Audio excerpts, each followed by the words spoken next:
Well, after yesterday's really non-surprise decision by the MPC to leave rates unchanged here in South Africa, Sheshi Kaniki, senior economist at Momentum, joins me now for a review of the economic picture as it stands right now. Sheshi, thanks so much for joining us this afternoon. Well, this decision coming to the fore after Momentum came out with a report saying that given all the macro data that's out there, there is indeed room for another rate cut here in South Africa. What did you make of yesterday's decision? Well, as you said, it was completely unexpected. I think, completely expected by the markets, and I think most economists did predict that this is the way things would go. Governor Marcus gave very good reasons for leaving things unchanged. We've seen in recent times the indicators showing that manufacturing has gone up, housing prices are on the increase, and we've also seen those car sales figures coming across quite strongly. So good reasons to keep things as they are. Let's delve into the macro data here. I mean, if we look at some of the factors we need to consider, being reiterated by the SARB governor yesterday was the fact that inflation is benign. It's certainly sitting more so benign now than it was sitting back in March when the bank did in fact cut interest rates. So we're looking at a more comfortable inflationary environment, aren't we?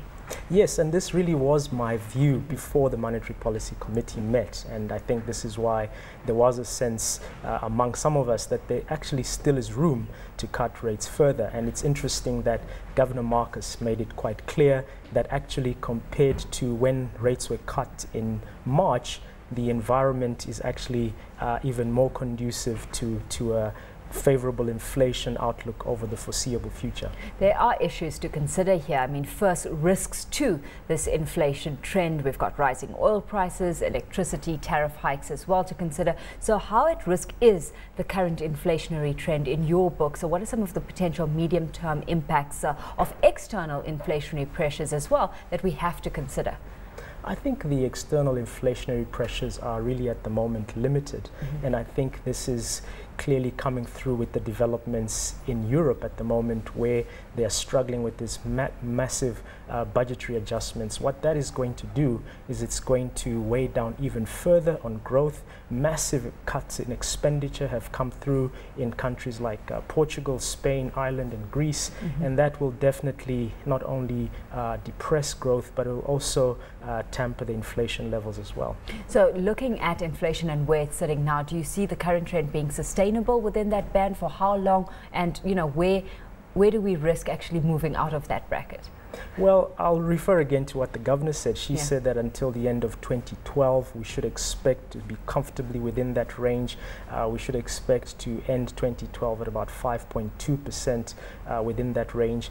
I would say that one of the most important things for South Africa is to get that domestic expenditure going even more strongly.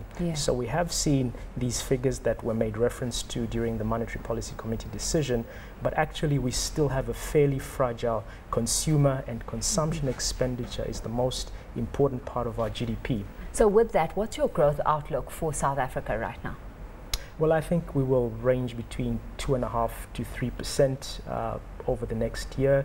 I also feel that coming back to this point around credit, I think that is where really the room to have provided further stimulus through an interest rate cut would have come. Just making reference to one particular figure, if we look at data that came from the National Credit Regulator, it shows that by the end of 2009, unfortunately that's a few months ago, but that's the most recent data, the number of consumers with impaired credit records had actually risen by about 900,000 compared to the end of December 2008. That's a significant number of people. Our consumer is still under strain, and I would have thought that given that our outlook for inflation has actually improved somewhat, we have some room to maneuver to stimulate a little bit more consumption. Especially in a context where we've got unemployment rising as well, where we saw that unemployment status for the first quarter rising to 25.2%. So that also posing some concern in terms of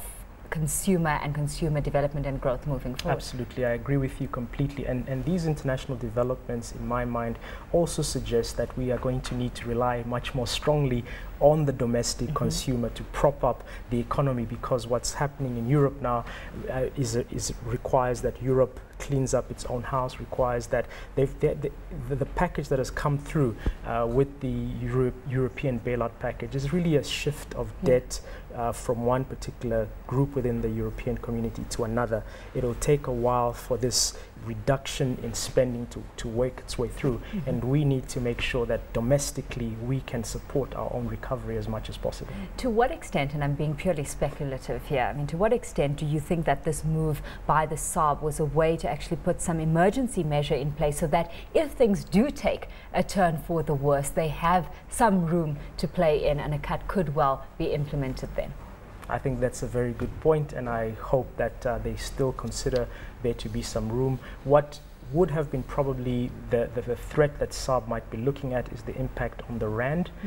You know, we've seen the rand extremely volatile over the last few days, but interestingly, if we compare the value of the rand on the day that the MPC made its decision in March and the decision yesterday, the value is actually more or less the same. So even with that volatility, the rand since the beginning of the year has been fairly stable with periods of volatility. So moving forward, you maintain that there is scope for yet another interest rate cut moving forward. When do you see the first cut actually coming to the fore? Well, I don't want to put my head on the line, but I think that if developments in Europe continue as they are, they're going to weigh down on global growth. Or if we look at, for instance, what the IMF is projecting, they're projecting that the inflation rate in emerging markets will actually average about 6.2% this year. And that's expected to fall quite substantially to an average of only about 4.7% next year. So I think in the next quarter, third quarter and fourth quarter, that gives us room. But we need to do it within a time frame where it can work through, because it does work with the lag, but work through during this period where we are actually expecting inflation to remain low, and that's why I thought now would have been the right time to exercise that scope. Sheshi, of course, a lot of views out there where some have gone as far as having called the possibility of an interest rate cut a big policy mistake. So definitely people sitting on opposite sides of the fence in this regard, as always. That makes it exciting. Thanks so much for your time.